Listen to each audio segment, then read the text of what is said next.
The 7-point story structure. You've probably heard of the 5-act structure. You've probably heard of the 3-act structure, but the 7-point story structure is something you do not often hear when you look into how to write a story.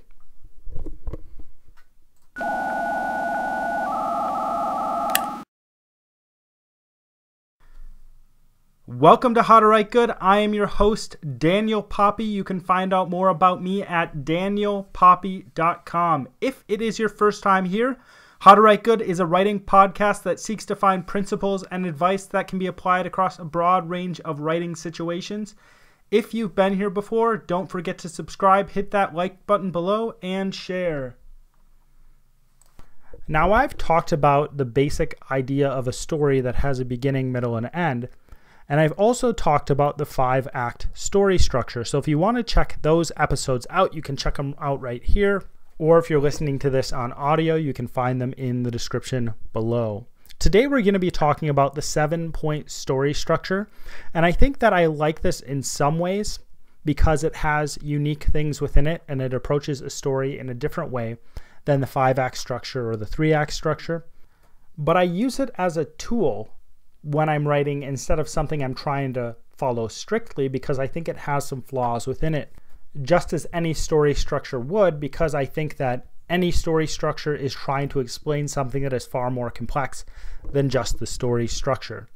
The first point in the 7-point story structure is the hook. And the hook is something that makes you want your reader to read more. It is the reason your reader should read your book more. It can be a sentence, it can also be one word, and it doesn't necessarily have to be short. It can be something longer, it just depends on what you're writing. It's in vogue right now to make your hook very quick, but there's no reason you couldn't have a little mystery at the beginning of your book that becomes a hook. One of my favorite hooks is actually in the television series, the Netflix series, House of Cards. I'm not going to tell you what the hook is because I think you should experience it, but if you want to experience an excellent hook, go out and check it out. You don't have to watch the whole series, but when I started watching the series, what I thought just after the hook happened was, man, this is going to be a really good series because the writers knew how to write hooks. If you want to hear more about my opinion on hooks, you can check out my episode here, or if you're just listening to this on audio, you can check it out in the description below. The second point in the 7-point story structure is the plot point 1, and this is the point where you have the inciting incident.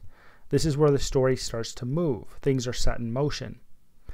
Some people use the term call to action at this point, but I actually don't use the term call to action for a very good reason. In marketing, the call to action is when you tell somebody to buy a certain thing. So for instance, if I said, hey, you should like and subscribe to this podcast and you should share it with one other person. That's a call to action. I'm trying to get you to do something, so I don't use that in writing. I don't use that when talking about this specific thing. But this is the point when the primary conflict is revealed. And what I mean by revealed is that we know that something is going on. We might only know one tiny little detail, but what happens in the reader's brain is that the reader wants to know more about what's going to happen later. They're like, oh, there's an issue, there's a problem, there's something that we need to answer. This is the beginning of the tension in the book. This is the point when the reader starts to form the question in their mind. The third point is called the pinch point. This is usually the point in the story where the antagonist is introduced, but this point in the story is just to ramp up the tension of the story. I would say at this point in the story, you're introducing another issue the character has to deal with, or you're expanding on that initial inciting incident. You're expanding on the conflict you introduced in the first part of the story. The fourth point of the story is called the midpoint. And usually in this part of the story, a major event happens. And also, this is when the main character actually gets kicked into action. Before this point, the main character might be moving toward the goal or might be responding to the tension happening in the story. But at this point, the main character has shifted from being passive to being active within the story. And because of the action of this character and that major event that happens, the tension is really ramping up in the story. The fifth point is just called pinch point 2. This is where more pressure is applied to the main character. And this is often the time in the story when the main character has a major setback. So if I was writing a boxing movie, I could have the main character break a certain bone that is going to incapacitate them during the final fight. This setback for the main character is to create more tension within the story, because that is what we're trying to do. As we move toward the climax of the story, we want to ramp up the tension more and more and more. The fifth plot point is called plot turn 2. And this is where the main character is meeting the antagonist face to face. Now, when I say antagonist, I do not necessarily mean a villain. I don't necessarily mean a person. An antagonist could be an animal. An antagonist could be the weather. You can think of the antagonist as the different conflicts you can have in a story. Man versus man, which you could have a villain in that situation. Man versus self. So if the character is dealing with doubt, that would be man versus self. Man versus nature, which could be a snowstorm or a hurricane or whatever. And man versus society. And this would be something like 1984, where you have a lone main character who is fighting against a corrupt system or fighting against everybody else and doesn't know if he's going to be able to win. So at this point, the main character is coming to a head with the antagonist. The tension has built up more and more and more. And this leads us to our final plot point, the seventh plot point, which is the resolution.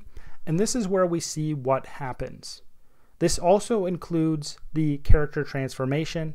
It includes the denouement of the story. So we see the new normal that is put in place because of what the character has done as well.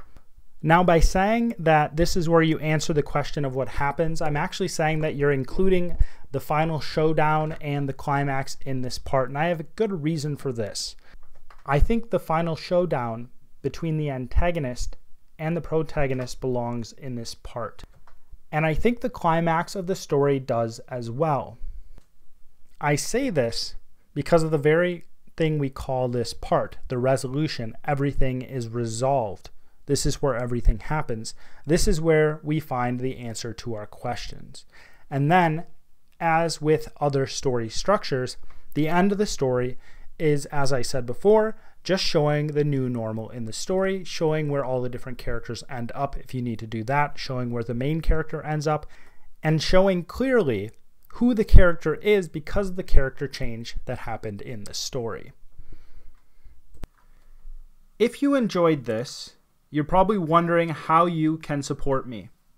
Well, you can actually do two simple things. Follow the first link below to grab a copy of my book, and then follow the second link and sign up for my newsletter. It's that simple. Those two things will mean the world to me and give me more time to write books and create content for you.